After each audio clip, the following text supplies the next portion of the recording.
We're just talking about Kawhi in Toronto, so now we can talk about Kawhi in Los Angeles and their situation. So, of course, the Clippers were eliminated, and I don't know if it was Shams or which NBA guy came out with the news that Kawhi had actually tore his meniscus. And the thing is, because at first we just heard that Kawhi had dinged up his knee in Game 1, right? We heard that, and then it comes out he missed a game. But the whole time you're thinking like, okay, even if he missed this game, he's going to be back the next game, or definitely the next game. And then the news breaks after the series is over. He tore his meniscus. I this goes back to Penny Hardaway in Orlando. Mm-hmm.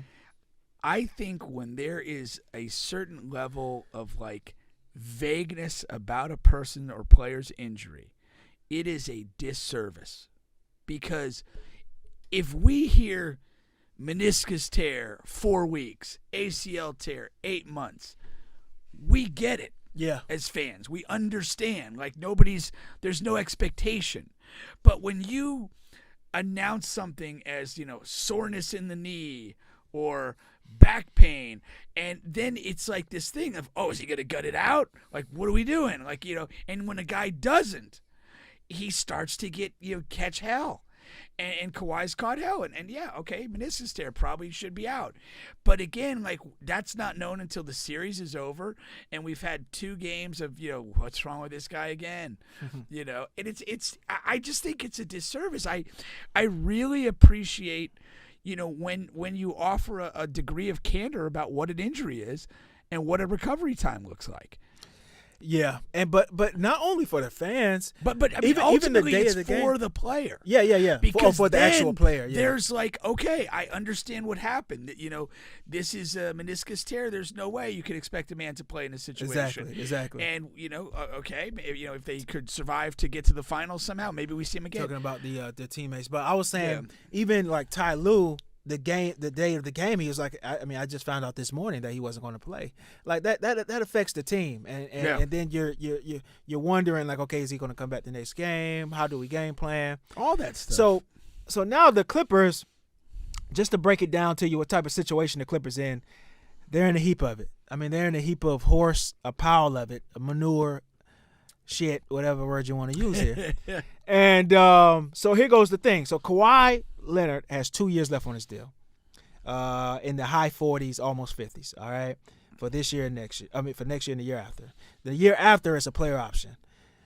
So he still holds the cards. He holds the cards. Paul George in the exact same situation. Okay, came in together. So these 2 guys together, I read something today. They've only played 40% of their games in the 4 years that they've been there. Out of all the 4 years, they only played 40% together.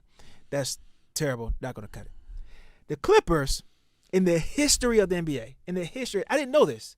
In the history of the NBA, they have the second highest payroll. That I had no idea. That's crazy. Their current payroll. Their current payroll is the second highest in NBA history. Wow.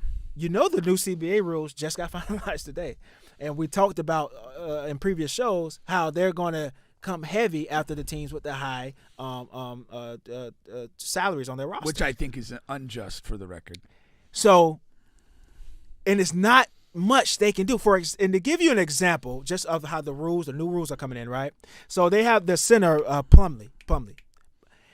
If they offer Plumlee just a modest deal of $8 million to play next year, because he's a free agent, that'll cost them $55 million. That's ridiculous. Just to retain Plumlee, a reserve center. That is like, what interest does that serve? I mean, that makes no sense to me. Yeah. That you put teams in this situation. Now, you want to create a situation where teams can build. Yeah. When they're rewarded for making good decisions. And the Clippers made, at the end of the day, a very bad decision to sign Kawhi Leonard and to move and make trades to get Paul George in the same free agent window. It's been a disaster. They did that as a win now, title contender, effort. And those 2 guys have been unavailable anytime it matters, and the team has been essentially irrelevant for that whole time. Yeah. And so that is a bad deal.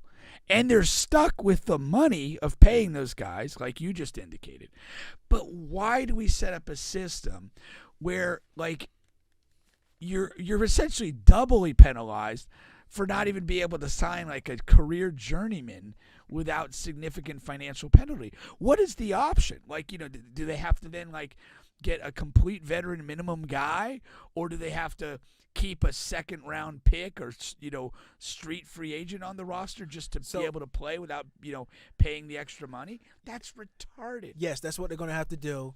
And the thing is, when you go to look at their roster was constructed differently than a lot of other teams because they were essentially a really deep team because their players from 5 to like 11 are all like NBA level caliber players. Like, so NBA teams are usually set up to where you have the 2 stars.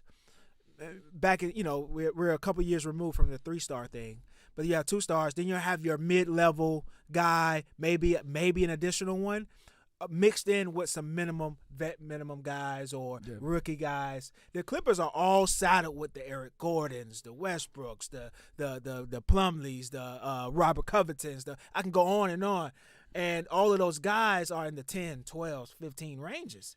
It's a lot of those guys. But yeah, and again, like you go last night, you know, Covington, DNPCD. Yeah. And I mean, he's been a good NBA player. And Powell is another guy. Yeah, you know, no, they're loaded with those guys. Yeah. It's the same salary level. So now you have to make decisions because, like Westbrook, is a free agent, right? They can only offer him $3.8 million. They can't offer him a dime over.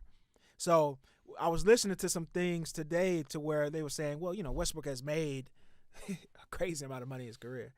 You know, maybe he does take that.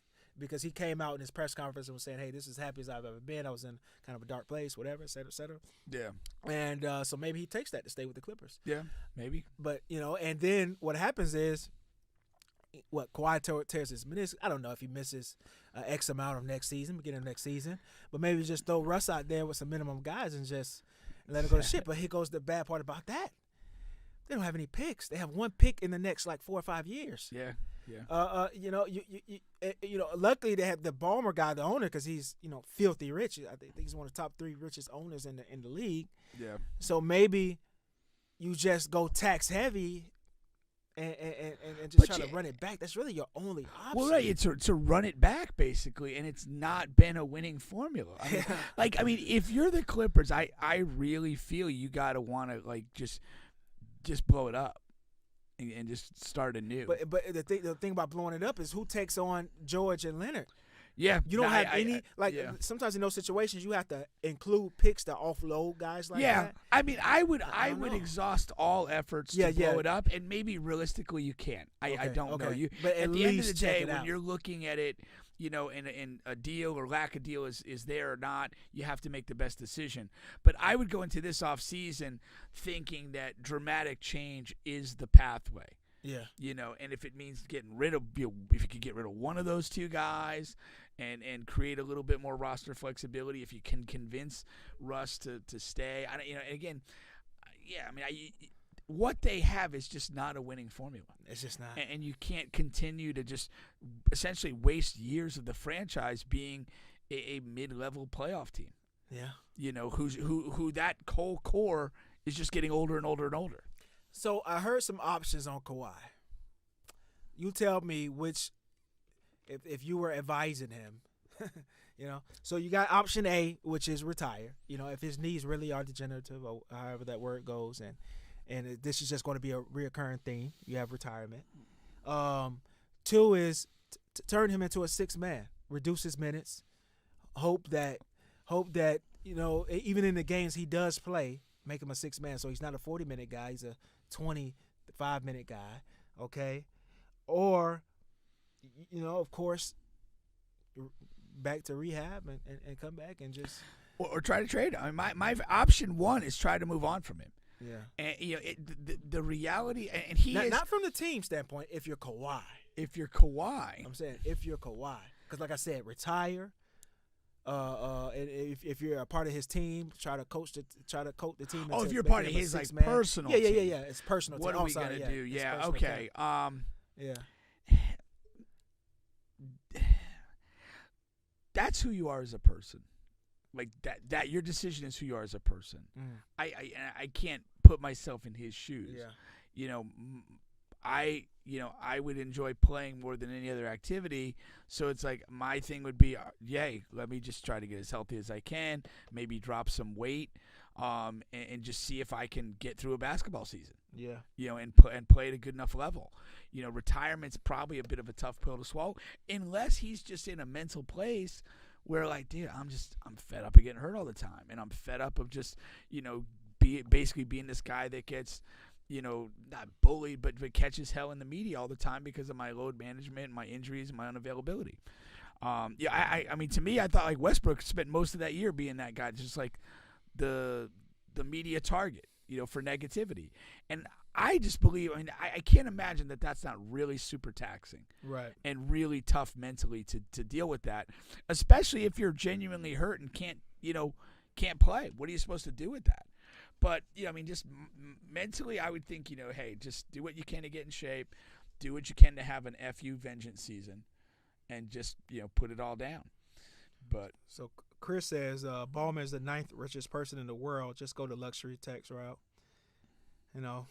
Like I said, that's definitely on the table. But I mean, rich guys are not into. It's one thing to say like, okay, just go into the luxury tax, but you don't have a championship team. That's the thing. That's what I mean, like again, like the Warriors coming out of the finals and championship last year, like go in the luxury tax and keep this thing together. It's kind of what the Bulls did for a couple years with Jordan at the end, and it's like go for it. But you're not a championship level team, and to say we're just gonna go into the tax as deep as everyone's ever been, like to run it back with a non-championship team. That's insanity to me. Yeah. I think you need to move on from this team and be more about rebuild than you are about, just going into the tax to keep this group together. This group ain't worth keeping together. No. It can't stay on the floor together. Yeah, and it's just the same thing. 4 years of this. Like that's enough information. Yeah, plenty sample size. Sample size is big enough, And I mean, in a way, it's kind of what happened in Brooklyn. And they bit the bullet, and they did this, and it wasn't popular. It wasn't fun. But and I'm not saying that they've got a great team, but they're not a bad team. Right. They have some pieces that people like. They can work with it. They have some pieces they can work with. It's not like a death sentence to move on from that. No. But the thing is, you have to do it early. The Clippers are already like in the fourth quarter of this, of being able to move these. No, for sure. Break things up. Brooklyn, and shout out to them. They did it like really on time. It wasn't late or early. They gave those guys a decent amount of time to try it out. And then when it was time to break it up, they broke it up. But then you get the value. You get your value back as much as you can. I agree with you. The similarity of both stories is lack of availability. Yeah. And for whatever reason. In both situations, neither one of those groups that seemed really good on paper literally played enough games together to figure out what the heck they are. For sure. And it's really, really unfortunate. Yeah. But I think if you're Steve Ballmer, you're looking for ways to get out from under this particular roster and reset your franchise and see what you can do in the future. Yeah, that's it. And maybe a bad team, a really bad team, take a shot at Kawhi. We're in Orlando, so of course I'm going to bring up the Magic. What do the Magic have to lose? Yeah, I mean, and they have a bunch of vague, like semi-intriguing parts, package together some guys, send them out there. And a lot of those bad teams are under the tax. Do you know, as another rule, if you're under the tax, you have to either give that money to the league, the difference that you're below the tax, or pay it to your team. To pay it to the teams that are already on your roster. So that's what most. I'd be pretty mad if they passed up cutting me an extra check to just give it to the league office. Like, that's not very cool. And so a lot of these young teams, they're a little frosty the next time the owner wants to swing by practice. Yeah, so it's like, let's take a swing at Kawhi. If it's not, why not? I don't know. And sometimes they do. They take those swings. So we'll see. If they do take that route, if a bad team will go to calling. That's for sure. Once again, you guys are on the bench podcast with Bubba and Pink, home of sports, music, and mayhem. Don't forget we're on all, and I do mean all podcast streaming platforms, including here on YouTube. Please like. The other thing was that Colin Cowherd was talking about Kawhi, like not communicating with teammates and the organization itself, and that sounded like it's on brand for him. I could just picture him not necessarily communicating. It's kind of the same move he did with the Spurs back in the day. Yeah, he's just not he's not a that type of guy. But I don't think that's not really a factor. I mean, because if he was healthy, he's the Kawhi everybody's love. He's gonna kill. He's gonna be competitive, and then we don't care about whether he talks or not at all. Yeah. So it's not really a factor. But I can believe that. Yes, I can believe that.